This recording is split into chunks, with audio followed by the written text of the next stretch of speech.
Hi, I'm Riley. And I'm Ryder. And this is my dad's show.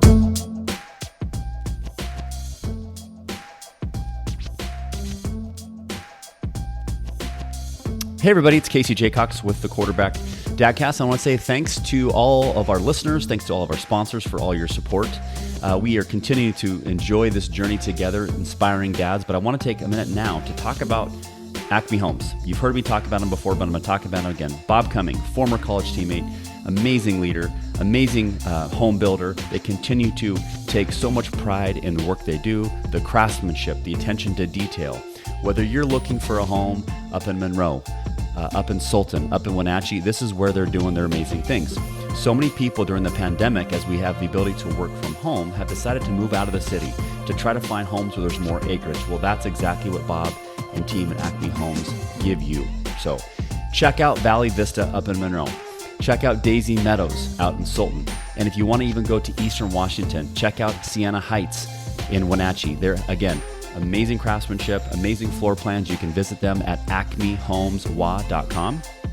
And if you're interested in learning specifically about listings or mortgage opportunities, contact Jen at 425-308-8082 or Denise at 425-309-2318. So now, why are we doing a new ad? Because we want to talk about a partnership they have with Portage Bank. Kevin Jensen is one of the great lenders over there. He's a senior vice president. He's going to take care of you. And right now, if you obtain a mortgage through Portage Bank, Bob and team at Acme Homes are going to pay your $500 appraisal fee. I said that right. They're going to pay your $500 appraisal fee by buying a home through them, getting your mortgage through the folks at Portage Bank. So don't wait. Now's the time to contact Jen, contact Denise. Again, Jen's number is 425-308-8082. Again, Denise is at 425-309-2318. Visit acmehomeswa.com right now. Don't wait. Thank you again for listening to the Quarterback Dadcast. So with that, let's get right to today's episode. Well, hey everybody, it's Casey Jacox again with the Quarterback Dadcast. And this next guest is a beauty. Is someone that is a former college teammate of mine. This guy was an animal on the defensive line. I'm glad I did not have to play against him because I would, as I'm icing my back as we record right now, I'd be hurting even more because this guy was an animal. And we're recording in March. This episode will come out here in a month or so. And his name is Matthew. He goes by Matt Smith. He is the president of Family First Life Northwest, a massive insurance beast of a company. Not only is he leading it from the front, but he also was a number one. The guy's been a number one seller wherever he's been, whether it's from a finance car manager in Chrysler to the number one producer at Family First Life for 7 years. Think about that. That's not luck. He's doing something right. And now he's leading people. He's teaching people how he did it. But now that his ego is massive, we're gonna dial it back and we're gonna talk to Matt, the dad. We're gonna learn about how he's working hard to become the ultimate quarterback of his household. And we're going to learn about some of his he got two ballers in the court. But without further ado, Mr. Matt Smith, welcome to the Quarterback Dadcast. Hey, thank you, Casey. It's great to be on, man. It's an honor and privilege to be able to finally get on and get some time with you. So appreciate it. It's going to be fun. Well, we always start each episode with, what are you most grateful for as a dad right now?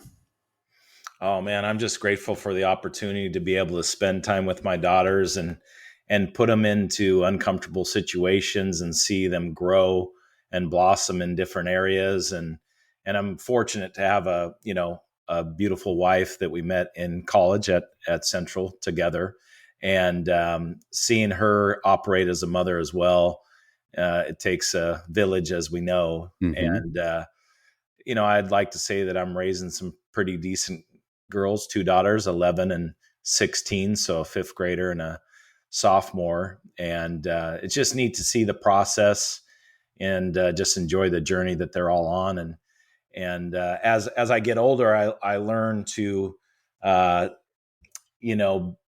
not live through them as much. I think when Ava was younger, my first one, I noticed that I was more or less living through moments, and now it's more I find myself letting go, and it's been a much more beautiful process for me personally. So it's good stuff. Love that. We'll be diving into that. Love that. You already got me curious, brother.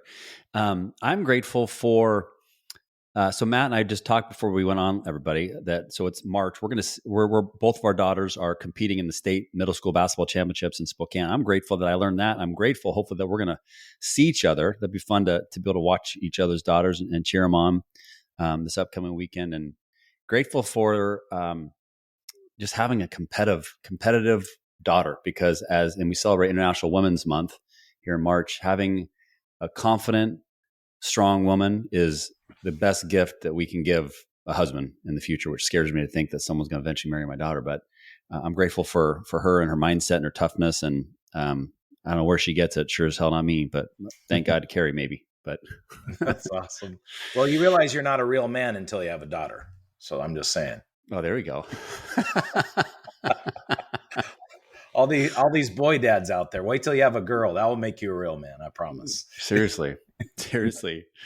Okay. So you mentioned Ava. So people, I know, but I want to make sure everyone else knows. So talk about what does the Matt Smith huddle look like, right? Maybe share a little bit about each member of the team.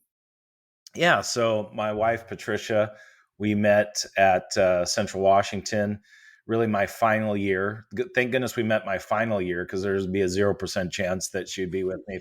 We met at the beginning of my college career, right? She jokes about that as well. And she was an environmental engineer up until Ava, until we got pregnant with our first one.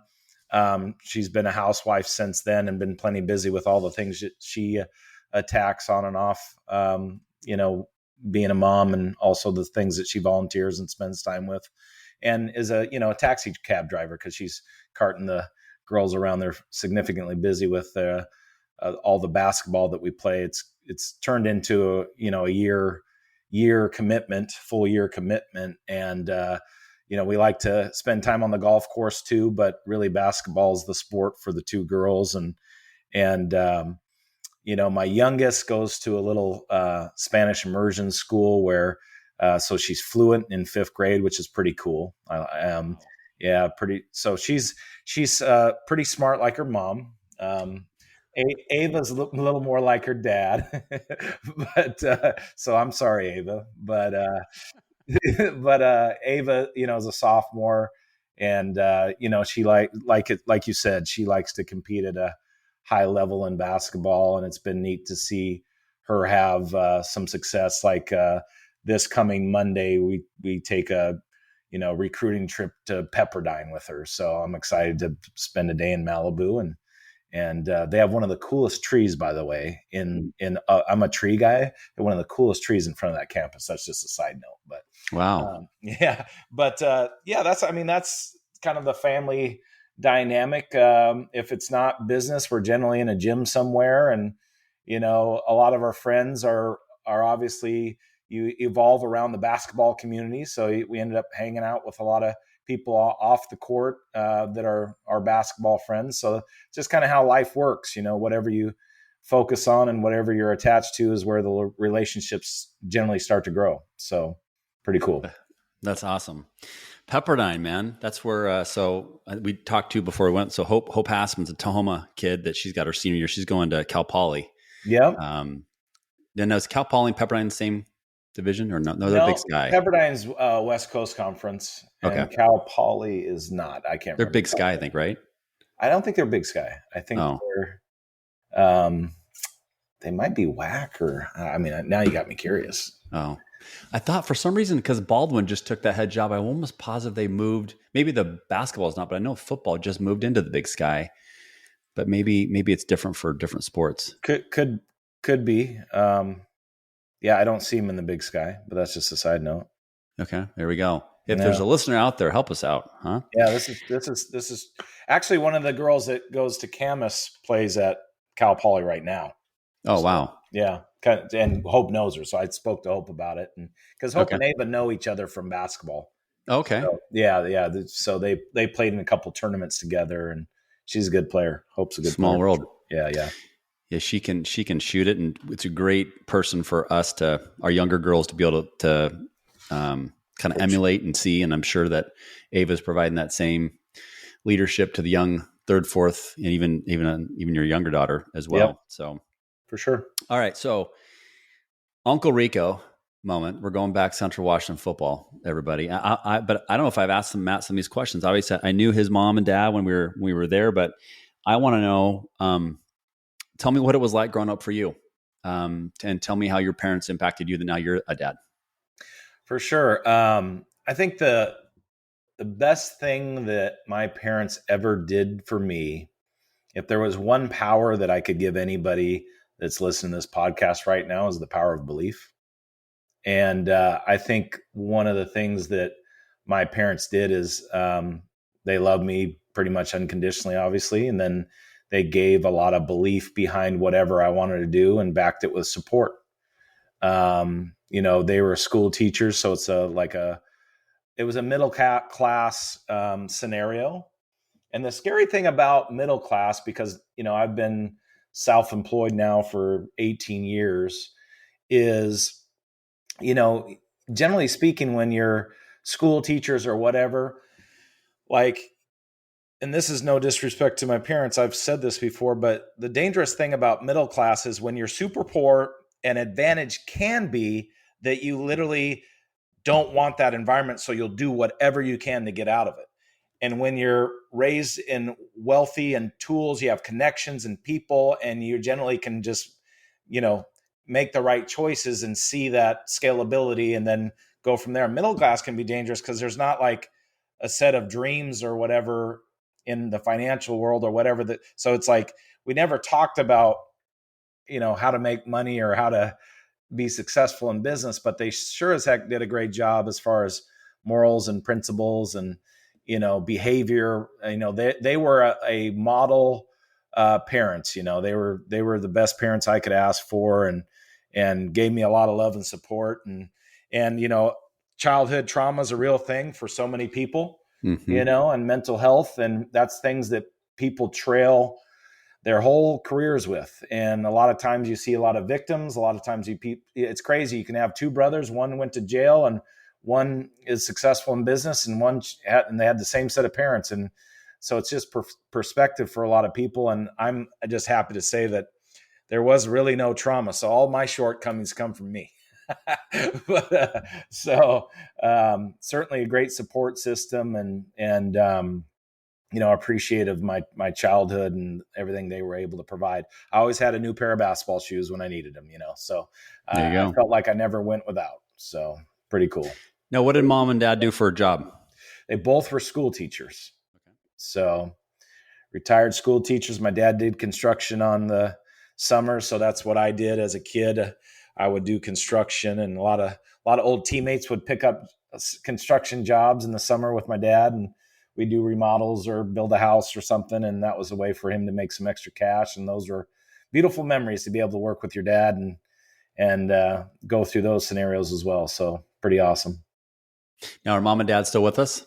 They are. Yep. Still here. So dad Awesome. just turned 80 this year, and mom's 78, and they're doing pretty well. Healthy? Mom's pretty healthy. Dad's not as healthy. Yeah. But, it just comes with the age, I suppose. But yeah. Lucky to have him around. Good to spend time with him. Yeah. Cherish the moments. You don't get enough of it, of course. But, right. It's pretty awesome. Well, one thing I forgot to mention in my intro, I'll do it when this episode comes out, but season 3, I was going to tell you, is dedicated to Big Mike Jacox, because my dad died on December 29th. Yeah, no, I'm sorry to hear that. The guy was like, for all the Central folks listening, he was a diehard Central guy. And I heard from Russa and Fournier and people, and they were just like, dude, your dad was the best. We loved him. And it was a tough journey with dementia. So if people are going out there who are dealing with dementia, Alzheimer's, Rapture Health, there've been a couple raw episodes where I've talked about that. So if people need help, I would encourage you to listen to those. But love them while you can, man, because when they're gone, they're gone. No doubt. Surreal. It's surreal when they're. I was with my dad for his last breath too. That's awesome, man. That's the way you want it, Yeah, 100%. Okay, so I love that you said power of believe, and for people so Matt can see this, you guys can't because we're just an audio podcast. But believe is a sign behind me on my wall. That's interesting. I didn't even notice that. Yeah. Yes, and the power of belief. Not only it's obviously those that watch Ted Lasso. Ted Lasso talks about that. He talks about curiosity. He talks about not being judgmental.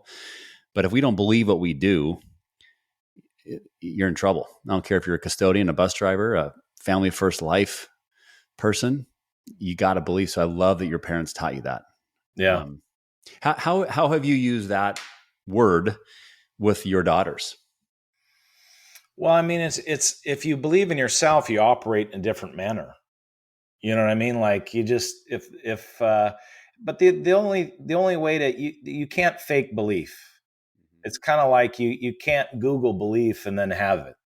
You know what I mean? Like you literally have to put some work ethic behind everything to create belief. I think a lot of people would love to have it, but when they look in themselves in the mirror and they ask if they want to either hire themselves or fire themselves in life, they generally want to fire themselves because they don't put the work ethic and the time to really get better and don't even really understand the principles on how to get better or where to start.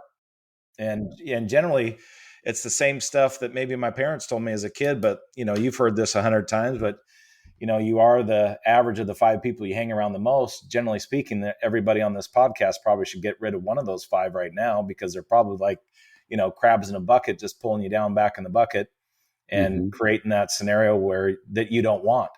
So literally, I would tell you that, the only way to get belief is through action, and confidence comes with trying new things.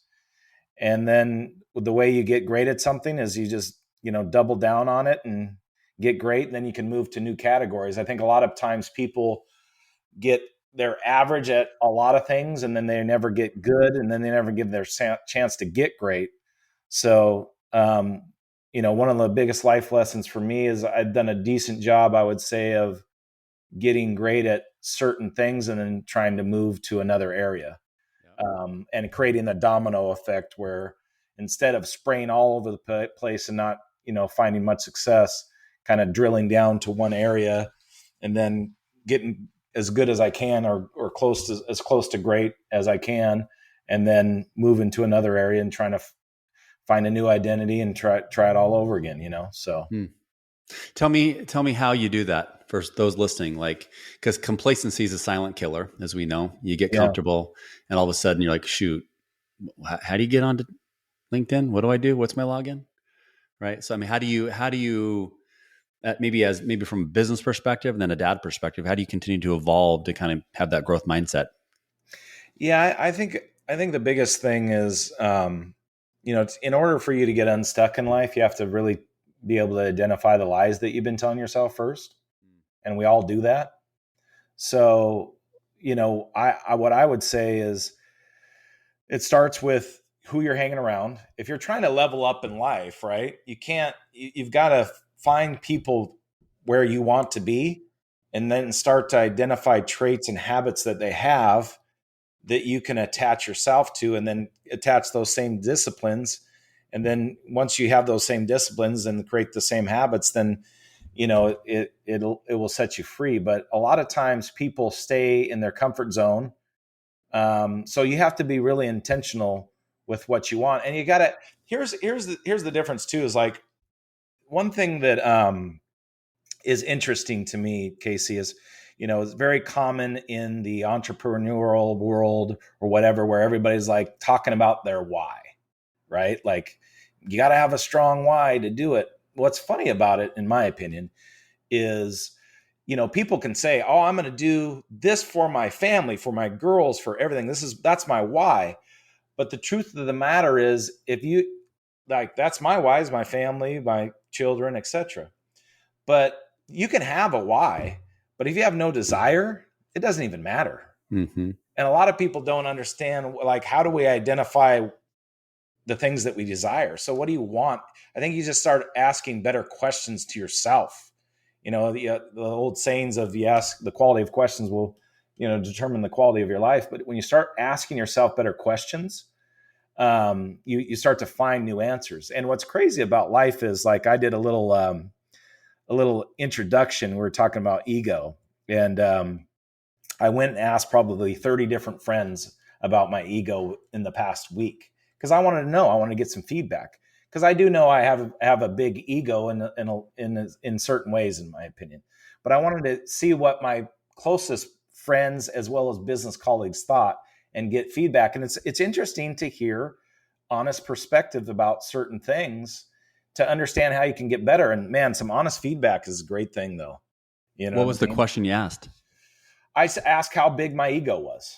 How big do you think my ego was? Because I don't want to, I actually, when I was younger, I think my ego was much bigger because you don't know what you don't know. I've tried my best to stay, as humble as possible. But I also think in business, you have to have it. You have to have an ego. Everybody has an ego. So if everybody acts like they don't have an ego, that's ridiculous. But I think a healthy ego is fine. I don't want to ever be someone that feels like they're bragging about certain things or whatever. So I think that's the unhealthy ego. But definitely ego's the enemy. I mean, that's great book. That's a great book, right? So Ryan Holiday. Yeah. So it's something that just becoming more self-aware as we get older and identifying things that we like about ourselves, we maybe don't like about ourselves. We're always our, biggest critic, right? So we're hard on ourselves, but a lot of times, man, if you really want to know what people think of you, ask some people, ask some close people about what they think, what their perception is. And I got a lot of great answers. I actually like the answers I got, but it was a great exercise. So, but man, yeah, sometimes you got to ask hard questions. A lot of times people don't want to know the answer, right? A lot of times they don't want to know what people think of them or whatever. Right. And that's interesting. And the other thing too, Casey, is, one of the biggest areas for everybody to get out of their own way is if we didn't care what people thought, we would operate in such a different manner. So if whether it's putting your stuff out on social media, whether you're, whatever you're trying to do, if you're trying to brand yourself, if you're trying to, do something new, a lot of times what holds us back is the 3 haters we have. The problem is we need more, and so, those are things that I think about at this point in my career, is like just how I can evolve, get better, stretch into new categories, be the model, like we're talking about. This is whether you're a father, you can say, is the model that you're in your house, whatever you're doing, is that the model you want to duplicate for your, daughters, boys, whatever, to marry? Like, what is the model? And it's whether it's personally or professionally, it's the same difference. Is like, what you model is what generally gets followed. Yeah. So success leaves tracks on every level. So it's our job just to make sure that we model our best selves so we can leave a legacy beyond, legacies that we think of. So that's my thought process. Is we'll be here and gone real quick. But if we can at least give some lessons along the way to our loved ones and they can adapt and evolve, then we're winning life, right? No, I love it, man. Well, so much you said. I got thoughts that came. Like I actually just was coaching a client this morning, and we were talking about curiosity. And back in the 1700s, our boy Voltaire, I'm not going to make him sound like a sexist, so I'm going to help him. He said, a man, I'll say, or a woman is not judged by his or her answers, but by his or her questions. And so if curiosity was so cool back then, I know it's cool for a guy named Orson Swett Martin in the 1800s. It sure is cool for me. I know it's cool for Matt. He's a leader. So get curious, man. Learn about your kids. Learn about what they want to do. Another thing that I thought you said, which is great about, is just like focusing so much on the things that matter. And then you said something in the very beginning I want to go back to. You said that you found yourself, you were living through, I think you said, I wrote that down. Yeah. And now you're not. So I know that that's a struggle for a lot of parents. Like we love them, support them. We want our kids to be better than us, but in the end, it's got to be their idea. 100%. So how did you maybe improve that area of your dad game, and what advice would you share with other dads at home that maybe are still struggling with that? Yeah, I mean, so I think it was just the first kid syndrome, meaning like I remember watching fourth grade basketball games with Ava and feeling like it was a Super Bowl, like I was getting ready to play on Saturday or something. I almost spit out my water right there. Yeah, and I'm like, and you know, you don't know you're so wrapped up into it, but it's fun. It's fun to watch your kids compete. You know, it's great to watch them compete. And then it was more like probably maybe 3 years ago or so is when I broke the habit of like worrying about who she's going to be, what she's going to be. And I just realized, you know, she's going to be whatever she's going to be. My job is just to help her try to reach her full potential in whatever that's going to be. So I just started to let go. How hard was that? It was just over time. So it wasn't like I just dropped the ball and walked away. Right. I just found myself not caring so much about what other people think. Right. And understanding that my daughters are good enough, whatever they do, you know, whatever journey they're on. Mm-hmm. And so it was nice because now I can watch Aaliyah play in 5th grade and just smile, you know what I mean? Just have fun and smile because it's like, you know, it's, you learn so much by going through it. I think one of the biggest lessons in life is people will stay on the sideline and procrastinate and wait and not take action. But when you start to put things in action, there's a lot you can learn from it. So it's crazy, Casey, because life's more about change. The more that I go through life, the more I understand that I have to change.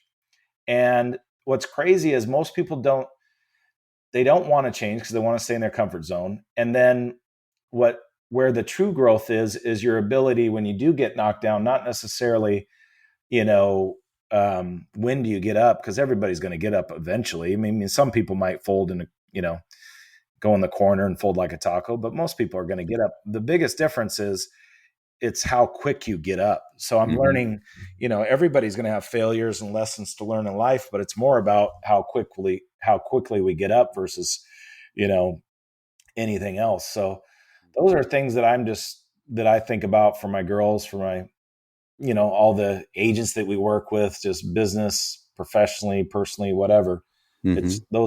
Change is something I see a lot of people can't make. Period. I always like to say we deal with change or we get dealt by it. Yeah. You know, and then I don't know if this was Coach Baldwin or Coach Zamberlin, but I remember them saying, if you have to tell people how good you are, you're not that good. When you're great, I'm going to tell you. And that one always stuck with me because it's like, you think about, you know, you did a great job. Like how many people, dads out there are asking their closest friends or colleagues, tell me about my ego. I mean, that took vulnerability, it took guts, and you might not like the answers you got, but it's like another one of my mentors said, Casey, it's okay not to know every answer. It's just not okay not to do anything about it, which that always hits me right in the heart because once we realize as dads or as business leaders or friends or whatever it is, we all got gaps, right? We all got gaps. So I'd love to go back to the ego conversation and maybe give some our listeners like some more context. Like tell me one or two things you learned that like made you feel good. And then maybe one or two things that you said, wow, that was really good feedback. I need to fix that. Yeah.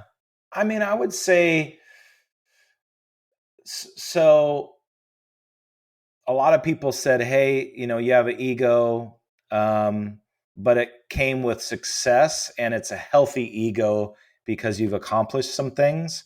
And I don't think it comes across as cocky. So they were more complimentary of it. The one poor piece of feedback that I appreciated the most, as really the only one I got as that I was like, okay, that's important for me to hear, is one of my close friends said, you know, sometimes when I talk to you, I feel like whatever your agenda is or whatever you want to say is more important than what I'm saying. And maybe I talk over them or whatever. And I'm like, that's freaking great feedback. You know what I mean? Like there's an area that I could work on and I can look back and be self-aware enough to say, makes sense. I got it. That's an area I can improve on. Mm-hmm. And And what's crazy is I actually have become a better listener over the years.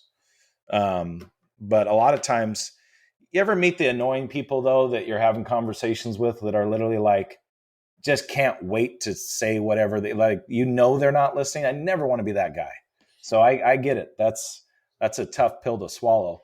But I mean, most of it was like, as a person, they thought I had a lot of humility, which I was grateful for. Um, I definitely have an ego. I mean, there's no question about it. I just don't want to ever come across as an arrogant, cocky, asshole. So, Right. there you go. What I love about that is like listening is a freaking gift. And I think even more, like I like sharing. I don't know if you've ever done this, Matt, but like when I have my own gaps or failures or things I'm working on, I'll share them with my kids.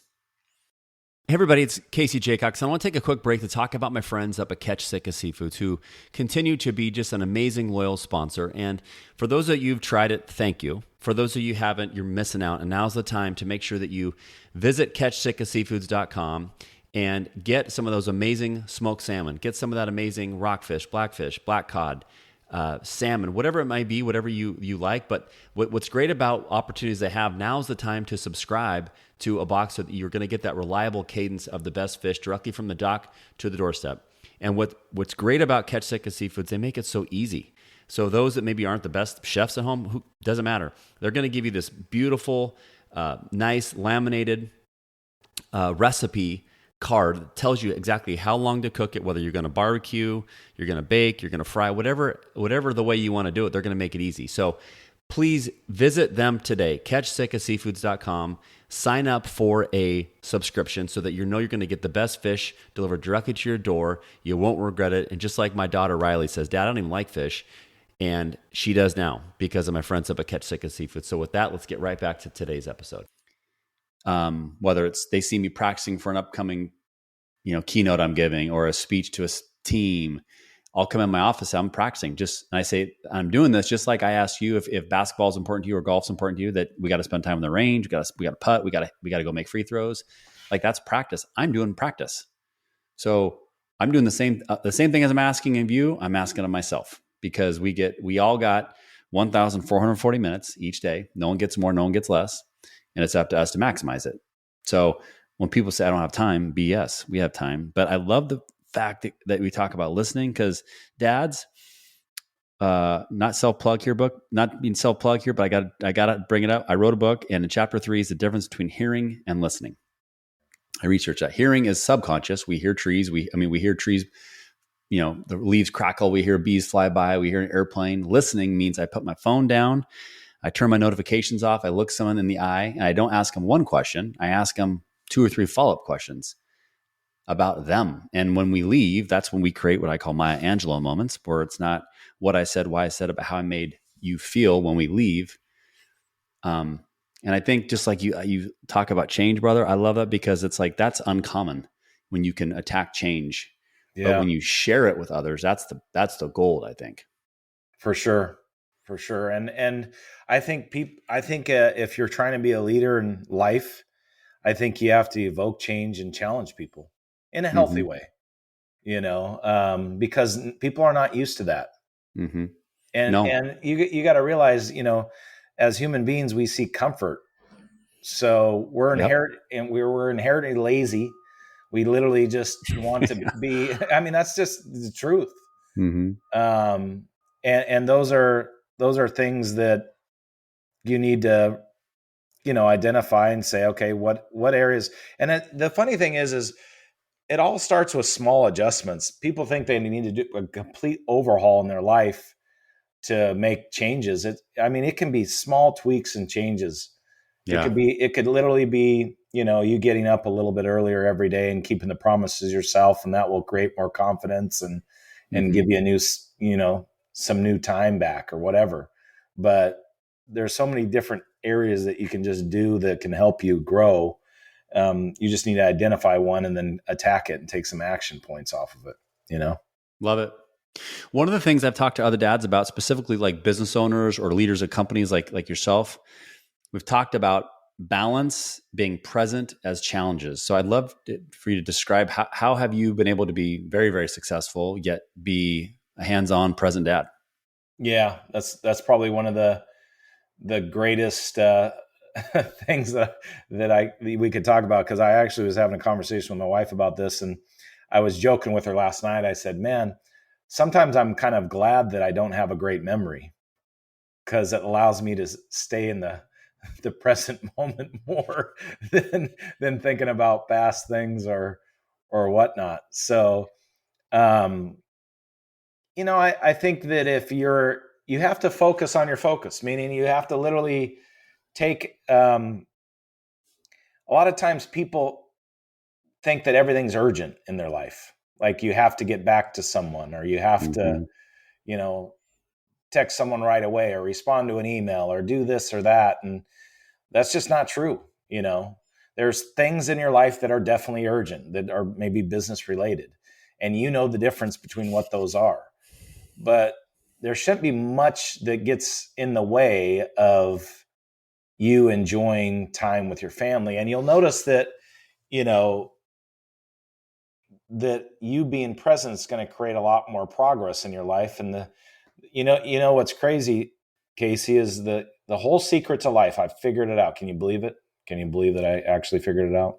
If you had told me in college, I'd say no, because we were at the Mint. There's 100% chance I had nothing figured out in college. But hey, well, all I can say is progress equals happiness.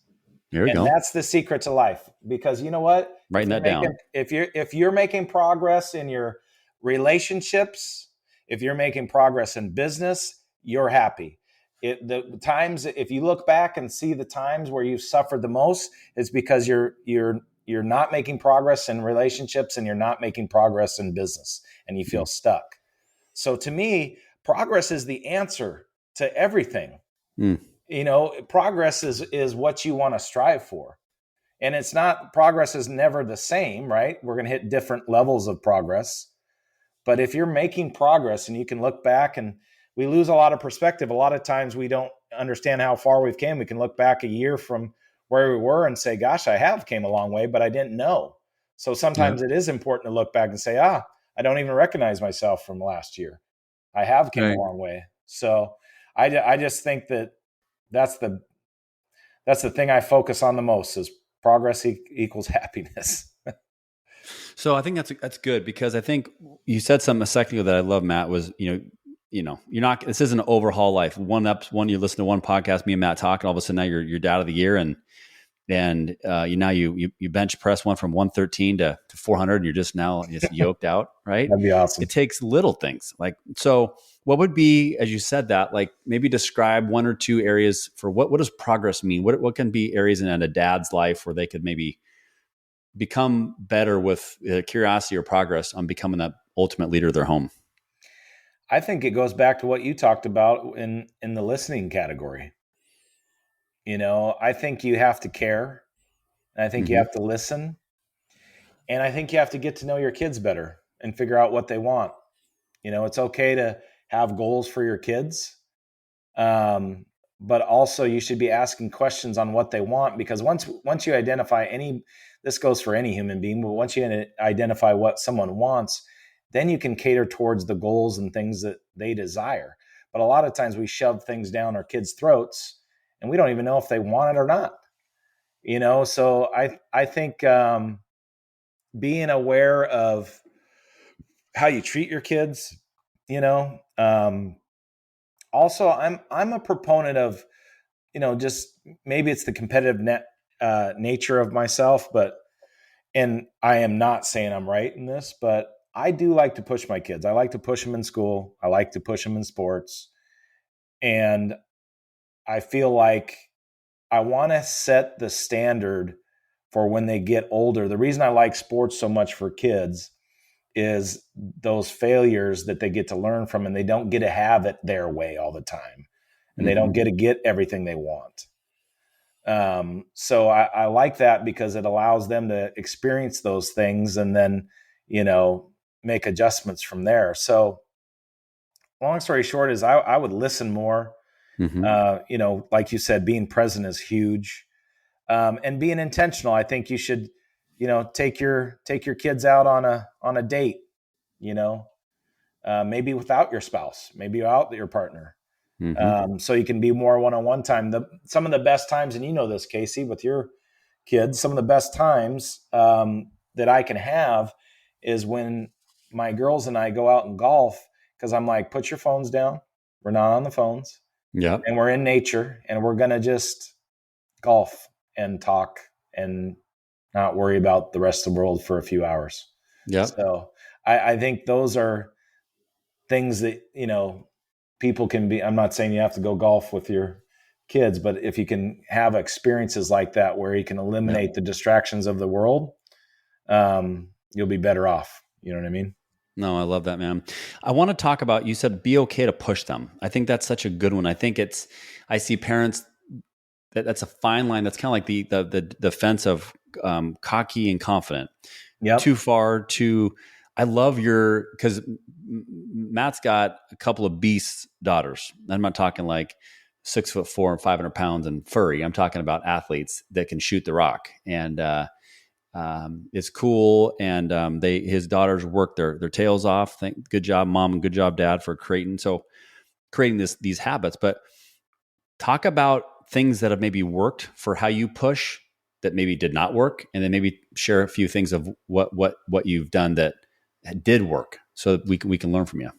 Yeah, one of the areas that both my wife and I have both gotten a lot better at too, and that's part of that letting go is, it's one thing to give your kids feedback, but it's another thing to be giving them criticism, right? And I think I saw this in the Players Tribune like 3 years ago, Casey, but they were interviewing a bunch of pro athletes, and they said, what did you like the least about your childhood? And all of them unanimously said the ride home. So, I'm a lot more careful on coming down on my kids for performance related, as long as the effort's there, because I don't want to ever coach effort. Right now, you will be reprimanded if I feel like your effort's not there, because that's something you should never have to coach is effort. Yep. But as long as the effort's there, I can have a bad shooting day. I can live with all those things. That's not a big deal at all. As long as the effort's there, I don't care. And the biggest thing too is the reason why I like to push the kids and have a schedule and have habits and have them shoot at 6 a.m. before school and all these things is, let's be honest, every time we're doing that, they're not going to feel like doing that. But here's the truth about life. Another secret is, if we went through life based off our emotions, it'd be a bad thing. It's kind of have you ever heard the saying that, your thoughts, you've got the chariot, you've got the driver and the horses. The chariot's your body. The driver is let's see, the driver is you, I believe. And then your horses are your emotions. And if you're letting your horses take you wherever you go, then that's a problem. So if we left it up to our emotions of not feeling like it, we would never set a standard of excellence. So my point is, there's going to be plenty of days where because I don't feel like it a lot. In business, I don't feel like it a lot. Right. And if we set a schedule and habits in play, then you just take the I don't feel like it out there. And that's so important as an entrepreneur. If you want to be extremely successful, is just having those schedules and habits. And there's plenty of days where we're not going to feel like it. I mean, my biggest thing is like, everybody's top 100 days are great in 365. Your middle ones are probably okay. I'm more curious about your worst 100 days in the year. Yeah. Because it's literally like, what are you doing on your worst 100 days? Here's how you win life. If you're doing the same habits as you did in your best 100 days, then I'm saying you're freaking killing it. But if you're doing it based off of, new things that you change, then those are things that you need to identify. So I'm more curious about people's worst 100 days than their best. Love that. I wrote that down. Hopefully people are taking notes. So girls are getting up at 6 a.m. to shoot. That's pretty impressive. How do you balance making it their idea and then not, I always worry about kids burning out in sports. How do you balance that? You have to give them breaks here and there. You know what I mean? Like Ava just got done with the state tournament and she's got her club ball with Tree of Hope up there, starting March 15th. And I told her, hey, why don't we give you 3-4 days just off? Like, just like, don't even think about basketball for a minute. Yeah. And we're about to ramp up even more, Right. right away. So, you just got to make sure that you can tell when you push too hard. Yep. You should know your kids well enough to know the difference between, wanting to do something and not. But she's got, Ava's got dreams to play college ball. That's how, and I don't care what level she plays at or whatever. I would love her to play college basketball just to experience the things that we did, Casey, to experience again the fact that college sports is more of a business, and you can take those things that you apply to real world situations. That's the main reason why I want her to go to college, is for that, just to experience the difficulties of, it's totally different when they're giving you money and giving you a scholarship or whatever. There's expectations there that are there. So there you go. Love it. Okay. Before we get ready to get into some fun shenanigans, I always like to talk to dads about one area of their dad game that they want to change, that they know it's not the best. And I'll lead my witness here. For me, I have to be so self-aware, Matt, on patience, because as a competitive person, that is the always one. Oh man. So I, feel free to steal the answer, but there's something else because I want dads who are listening to realize it ain't all roses and rainbows and ponies, and like there's stuff. We have tough days too. And so like for what would you say is an area of your dad game that is maybe not the best, that you're working hard to improve on each and every day? The thing that I've came a long way to is I definitely don't bring any baggage in the house, like work related stuff or whatnot. I kind of leave it all at the door. But it's crazy because, in regards to your patient comment, that's certainly something that I deal with on every level of life. It's hard when you feel like you're working hard, or you see your daughters working hard and you want them to have success at a high level, and you feel like it doesn't come quick enough. So that requires a certain level of patience. Yeah. I think that's a big weakness of mine, is having more patience, for sure. But it's part of the process. Get a little bit better every day and be self-aware enough to know that that's something you need to work on, Right. And then like Matt said earlier, everybody be coachable. How many of us are reaching out to our friends? Maybe you don't pick 30, maybe pick 5. And maybe you say, give me 2 30 things. Too many, by the way. I think I was on an entertainment path, actually. There we go. But maybe you say, hey, tell me 2 things you love about Casey, and 2 things that I don't know I'm doing wrong that I need to fix. Yeah. And if it's a one-off thing, but if it's consistent feedback, maybe that's something we need to look ourselves in the mirror. And then when you learn and grow, think about the gift you share to your kids. If you can share that even you're working hard on your gaps, then I think it removes fear from the house, removes fear from your team, whatever. And it shows that we're all on this journey of life together. Okay. So if you had to summarize everything that we talked about today, tell me what would be 2 or 3 actionable tasks dads can take from our conversation to work hard on becoming that ultimate quarterback of their home? I think I would eliminate one of your top 5, number 1, because there's somebody negative in that thing. And, as our human brains are 3 times more negative than positive. So you get one person in your realm and it just brings you down completely. Yeah. So that's an area that I would focus on. The next thing I would say is just, work on some small things. Just take one thing like a date night with your kids, or, being intentional where the phone's not around. The phone can dominate the whole household if you're not careful. So figure out a way that you can be present with your kids without all of the outer external things coming inward, and do that on a weekly basis, and then as far as life, figure out what your kids want, figure out what you want, and then reverse engineer everything and set some goals behind it. And that's the best way you throw action behind the goals, and then you make a lot of progress, and then you're happy, and then you've got the secret to life, right? Progress equals happiness. Taking notes, everybody. I hope you are too. Action behind goals, followed by progress equals happiness. That speaks to me because I know I had a new client today. We had a kickoff call for coaching 3 people, and I prepared and wanted it to go well. I can't control all that thing, but when you show up curious and then you see people thinking and changing, it's like, I know I got better because of that. Hopefully they did too, but I feel happy. So you're speaking to me. All right. Before we go into how people can learn more about Matt Smith, we're going to go into the lightning round, brother, where I go random. Okay. My job is to try to get a giggle out of you. Sounds great. And I will be the judge since people can't see if there's a legit giggle. Ah. And your job is to just answer these questions quickly. Okay. True or false? You once had 9 sacks in a game. False. True or false? You kicked a 37-yard field goal to beat Southern Oregon in 1998. True, which is not true. We both giggled.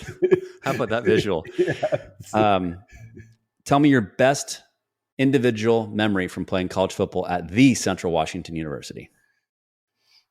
Gosh, best memory. Individual. It was at Simon Fraser. Or no, excuse me, Azusa Pacific. It was at Azusa Pacific, and I got a couple sacks in that game and a tackle for loss, and it was a good game for me, and I felt, and we won, so it felt good to contribute and be a big part of that, and but I mean, really, Central's experience for me, the college football experience, it was more about the relationships that I built with people that I went to school with. So it's kind of athletics ended up being a blur, high school and college for me, but it was neat to win a national championship together and all that stuff, and help contribute on that team too. But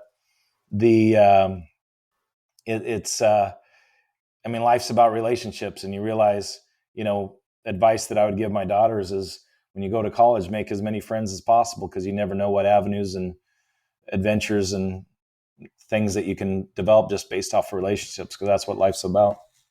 Love it. True or false? You always got your hair cut at Rawls Barbershop. That sounds true. Okay. Yeah. Tell me your favorite go-to burger in the town of Ellensburg. Oh, Campus Utotem. God, beautiful answer. Yeah. It's beautiful easy. answer. Favorite 80s comedy movie? Gosh. This is where that memory comes in. Too many sacks, man. You got CTE brain. CTE, buddy. CTE. You know what? I don't know. Okay. How about favorite movie of all time? Oh, I've got a lot of favorite movies. I'm trying to think of, I was a Hoosiers guy when I was a kid. That one stays with me. Pick a fence? Yeah. Don't get caught watching the paint dry? Yeah. That was some sentimental stuff. Watched it with my dad type thing, so we both enjoyed that. That'd be a good sports movie for me. So there we go. If there was a book written about your life, tell me what would the title be? I think I've shown quite a bit of perseverance, so I'll go with perseverance. Love it. Now, Matthew, Hollywood's loves this book. They love the script. Now we're going big time. Golden Globes are picking it up. Academy Award winning, but we got to pick an actor. Who's going to star Matt Smith in this movie called Perseverance? Oh gosh, I don't know. That's a good question. You got to pick one. We'll have The Rock do it. The Rock's been a lead actor in a lot of people's films, so I could see you. Yeah. Matt's got shoulders like The Rock. You might be able to take him in a mud wrestling event. Okay, who's going to win in a mud wrestling? Pal or Dawson? Pal, just because he's more ornery. Okay, and for those who know, Pal is our former trainer that walked with a limp and chewed extensively. And Dawson was our equipment manager that was at times angry in hell. So 2 feisty guys. I think if Dawson could outlast the initial burst of anger, I think he would totally win. But Pal might get him in the first 12 seconds, so you never know. Perfect. Okay. And one more question, 2 more questions. If I was to go on your phone and play a song that your buddies would be like, seriously, you listen to that? What song would it be? Oh, probably some like new rap stuff that my daughters listen to. I don't know specifically what the name of the song would be, but you're like, you have that on your Apple iTunes? Sure. Yeah, of course. So There you go. I got some trendy stuff on my phone. I'm pretty confident. I love it. I don't. I still listen to Duran Duran. It's good because you're a good human being. If you were to book a vacation right now, where are you going? Right this moment, I've been to Florida quite a bit recently, but I do like Florida. I think maybe Hawaii sounds nice. You were just there. I was. We had a blast. Hawaii. I did not like the flight home. 4.5 hours of straight turbulence. Oh, yeah. I thought it was a goner. And then my back went out when I landed, which is even better. So, but minus that, part of my French shit show, was a great trip. Absolutely. All right, lightning round's over. We both giggled, but we learned about Matt. We learned about so much today. I want to take a minute to thank our boy, Bobby Cumming, CEO of Acme Homes, Washington, who is continuing to building some just money homes across the state of Washington. I want to thank Assam and team up at Catch Sitka Seafoods for all their support. If you like seafood, give them a chance. And if you want a new home, you're looking for someone to build it, or you're looking for some property east or western Washington or eastern Washington, check Acme Homes out. Matt, if people want to learn more about you and they want to hear about the insurance industry, they want to learn more about like some of your motivational work, how can they find you? Oh, my Instagram handle is at the Matt Smith #1. The problem when your name is Matt Smith, you have to say the Matt Smith with a #1. So they can find me on Instagram. My email is matt.smith@familyfirstlife.com. So if you have questions or want to reach out, I do a lot of public speaking and, anywhere from sales to motivation to discipline to whatever you can think of. Those are all topics that I'm pretty familiar with. Love it. Brother, it's been awesome. It's been awesome getting to catch up. It's been too long. Everybody, thank you guys for all listening. If this episode has spoke to you, please do us a favor. Go to iTunes, go to Spotify, wherever you consume your podcast. Leave us a review. Let us know how we're doing. And I would encourage you to connect with Matt on social. He's a guy you will learn from. And make sure you keep an eye on his daughters because they are ballers. They shoot the rock. And my son is Ava's age, and he even knows who Ava is. So that's awesome. She's got a name out there. So, brother, man, thanks again for spending some time with me. And I'll see you guys all next week on the next episode of the Quarterback Dadcast. Awesome. Appreciate it. Thanks, Casey. Well, how fun was that? Matty Smith, buddy, thank you so much for spending time with me. Thank you for dropping just wisdom on us, too. The power of believing in yourselves. What lies are we telling ourselves? The power of listening. Progress equals happiness. Focus on focus. I mean, there's so much you share with us. And dads, I hope that you wrote down and took some notes. And if you did not, go back and listen to this episode. There's a lot of good wisdom there that Matt talked about. Even being intentional. When we think about listening is such a gift. If we truly are present to give someone that gift of listening. Meaning we're not thinking about what we want to say, but we're thinking about learning more about them, your kids, your wife, your spouse, whoever it may be. So anyway, thanks again for spending time with us today. I hope you guys enjoyed this episode, and I look for you to take a minute, go to iTunes, go to Spotify, go to iHeartRadio, wherever you consume these podcasts, and leave us a review. Let us know how we're doing. That really helps us grow this thing and impact more fathers to increase better leaders of these households. So thank you again. Appreciate you all, and we'll see you next week on another episode of the Quarterback Dadcast.